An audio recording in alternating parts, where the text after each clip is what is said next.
What's up mga kamani magnet? Naririto na naman tayo para sa senyales ng magiging milyonaryo. Una sa senyales ay pagpasok ng mga masiswerteng insekto tulad ng grasshopper, ladybug, palaka, bubuyog at paru-paro. Ang mga yan kapag pumasok sa tahanan mo ay nagbibigay signal na may darating na kaperahan sa buhay mo. At ang kaperahan na yan ay hindi lang basta pera, kundi maraming pera na maaaring maging dahilan para ikaw ay yumaman at maging milyonaryo. Pangalawa sa listahan ay ang napakaswerteng pusa.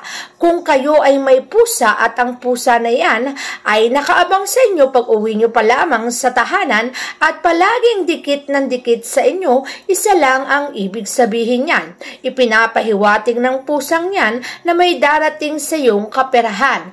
At ang kaperahan na yan ay hindi lang basta pera, kundi malaking halaga na magpapayaman sa iyo. Siyempre, kapag ikaw naman ay nakapanaginip ng dumi ng tao, isa lang ang ibig sabihin yan. Magkakaroon ka ng isang negosyo na magbibigay sa iyo ng tagumpay na maaring ikayaman mo. Bukod sa negosyo, ay maaari ka ring maging successful sa trabaho o sa karera ang kinakaharap mo. Kaya naman kapag ito ang napanaginipan mo, unti-unti na ang pagbabago sa buhay mo hanggang maramdaman mo na lang na ikaw ay isa ng milyonaryo. Ang pagsusumikap din ay sapat sasamahan mo para lalo itong mangyari sa buhay mo. Isa pang bagay na kapag napanaginipan mo ay nagbibigay sa iyo ng senyales na yayaman ka at magiging milyonaryo kapag napanaginipan mo ang Golden Buddha. Kaya golden yan dahil katumbas niyan ay pera. At sa katotohanan kapag ito ang napanaginipan mo, binibigyan ka nitong senyales na nalalapit na ang pagyaman mo. May mga pagkakataon na ang pagkakataon na yan ay swerte para sa buhay mo na magbibigay sa iyo ng pagbabago. At ang pagbabago na yan ay unti-unti mo ring mararamdaman tulad ng pagkakaroon ng maraming negosyo, pagkakaroon ng pagpasok ng maraming kaperahan sa buhay mo. At isa pang panaginip na sinasabing kapag napanaginipan mo ay senyales ng pagyaman ay ang mga agila. Lalo na kung sa panaginip mo ang agila na yan ay may matayog na lipad. Para bagang sinesenyales yan ang pagkatao mo na kahit gaano pa katayog ang lipad mo, ang lahat ng mga yan ay makakandam mo, lalo na ang mga pangarap mo. Kaya't ang mga pangarap na yan, unti-unting magaganap at mangyayari sa buhay mo hanggang isang araw makikita mo ang sarili mong mayaman at milyonaryo. Isa pang senyales na kapag ito'y nakita mo sa tahanan mo ay nagbibigay signal ng pagyaman ay ang butike. Pero hindi lang basta butike, kundi ang butike na yan ay hindi umaalis sa paningin mo as in laging nakikita ng mga mata mo. Madalas din ang mga butike na yan ay tumutunog sa pintuan mo. Ang mga bagay na yan ay katumbas at pera at pagyaman, kaya naman swerte. Kapag ikaw naman ay nakapanaginip ng kumpol ng mga isda sa tubig, ang tubig o water element ay pera. Ang kumpol ng isda ay patunay na may kumpol na pera na papasok sa buhay mo. At ang kumpol na pera na yan kapag ginamit mo sa tamang paraan at pinagbuti mo ay magbibigay ng pagbabago sa iyong buhay na maaari mong ikayaman. Ang water element ay pera, kumpol ng isda ay kumpol ng pera. At syempre kapag meron ka namang mga spider o snake plant sa tahanan mo, alinman sa dalawa, kapag namulaklak ang mga halaman na to, ang bulaklak na yan ay pwedeng maging swerte sa buhay mo.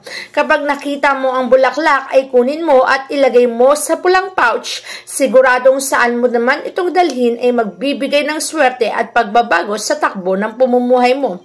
Siyempre, hindi dyan mawawala ang supot ng gagamba. Kung ang tahanan mo ay punong-puno ng supot ng gagamba, malas po yan. Pero kung merong nag-iisang supot ng gagamba at may supot dyan na may initial ng pangalan mo, aba, senyales po yan na kapag may initial ng pangalan mong supot ng gagamba, Ibig sabihin, ikaw na nakakita nito ay yayaman at magkakaroon ng pagbabago ang takbo ng pamumuhay. Kaya merong inisyal yan, binibigyan kang signal na ikaw ay magiging milyonaryo. Bukod sa supot ng gagamba, pugad naman ng mga ibon. Madalas bang may namamahay na ibon at gumagawa ng pugad sa tahanan mo?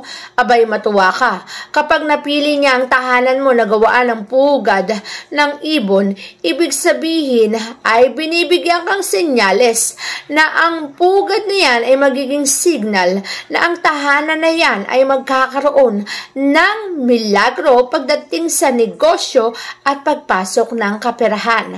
Magkakaroon ng magandang resulta ang lahat ng iyong ginagawa at magbibigay ito sa iyo ng malaking swerte. At ang swerte na yan ay magbibigay sa iyo ng malaking pagbabago sa aspeto ng pananalapi.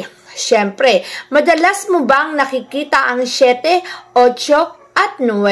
Alam mo bang ang mga numero na yan ay swerte? Lucky 7 kung tawagin, 8 ay infinity, at 9 naman ay walang katapusang swerte. Kaya kapag madalas mong nakikita ang mga numerong ito, abay magalak at matuwa ka sapagkat binibigyan kang senyales na ikaw ay yayaman.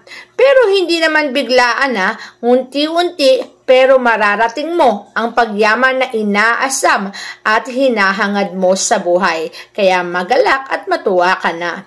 Kapag naman nakita mo ang 4-leaf clover, abay ipa-frame mo na yan. Maaari mo ring i-display sa iyong tahanan. Ang pagkakita sa 4-leaf clover ay bibihira lamang. Pero kapag ikaw naman ay pinalad at nakita mo ang bagay na yan, iyon na itong pahalagahan. Sapagkat ibig sabihin lamang, sino mang taong makakakita ng 4-leaf clover na yan ay magiging milyonaryo at yayaman. Para bagang anting-anting na kapag ito ay nasa iyong tahanan, ay unti-unting dadami ang kaperahan, magtatagumpay sa negosyo at papasok ang malaking swerte. Kaya naman ingatan mo, kung meron kang makitang 4-leaf clover, ipalaminate mo at itago mo ito. Siyempre, hindi rin mawawala ang horseshoe. Kapag ikaw ay nakakita ng horseshoe na nagmula sa gamit ng kabayo, as in gamit pa lang ha, at nakita mo to, agad mong kunin at i-display ito sa tahanan mo. Alam mo bang ang horseshoe na nagmula sa pinaggamitan ng kabayo at hindi mo nabili o ginawa lamang kung saan, basta't nagmula sa kabayo mismo, ay ito'y matinding swerte rin ang ibibigay, lalo pa nga't inilagay mo to sa tahanan mo. Tandaan lamang na ang paglalagay ay pababa at hindi pataas ha, para sa ganun ang swerteng ibibigay nito ay talagang matinding kaswertihan sa buhay mo.